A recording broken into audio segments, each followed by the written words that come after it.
Wilson Morales from Black Film TV. Coming into this and knowing that scenes are not shot in sequence, what scene had you overthinking yourself in terms of, I got to prepare for this? We actually did film. We shot most of it in sequence. Chronologically, Really? Yeah. Okay. Like obviously there was we definitely filmed the blocks of the film in sequence. Like certain scenes maybe jumped around, but I think there's like obviously big discussions around the grief in the film, but there's a lot of huge scenes in the beginning where they're falling in love that require the same kind of emotional investment from us and hopefully the audience, so that there's a real payoff at the end. I'm thinking of like the scene where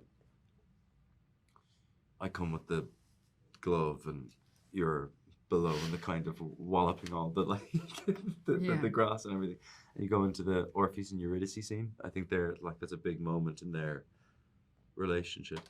Yeah, for sure.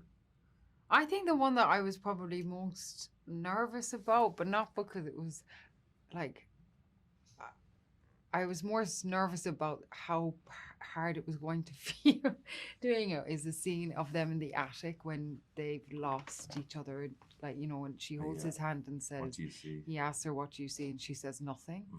And it's like the absolute rupture of them, that moment. Like they've kind of jumped off other like separate planes in a way. That was a horrendous and scene. I think we really, to be in that scene, because we love each other so much. We really love each other, and to be in that scene together for all those hours was horrendous. And we weren't talking, and we were just in that place, and it really felt like, it was hard. But take me back to, you say you love each other in real life, but what is it about Tudor that he sees into Agnes right away? She's just, that's a great question. I think the minute he sees her coming out of the woods with the bird, he's like, that person is going to have a profound impact on my life, and I'm going to like, there's a kind of youthful kind of pursuit. Where he's like, I must, it's written in all of Shakespeare, this concept, I must have you. It's the feeling when I see you below when I'm looking out the window and I'm teaching the boys.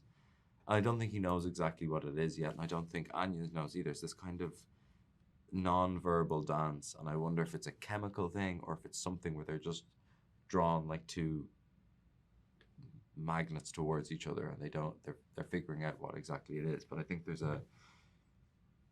something about the otherness of Agnes that I think really intrigues Will. Like there's something about this otherworldly, he can be the muse for the inner workings of his brain almost. It's hard to describe. How did you and Chloé work? Because there's so many moments where Agnes is going through grief, and that takes a lot, you know, especially when your audience is watching it from this end to the other end. What mindset did you get from, or what did you draw from to play those scenes? Well, I don't really know where grief begins and ends, you know. I think it's very personal, and I actually think, you know, how Chloé created an environment for me to go there was with so much care. And she was very conscious on those days of, we didn't know where those days were going to go. We didn't have a kind of like geography map of like, at this point she does that, like it was kind of take your hands off the wheel and let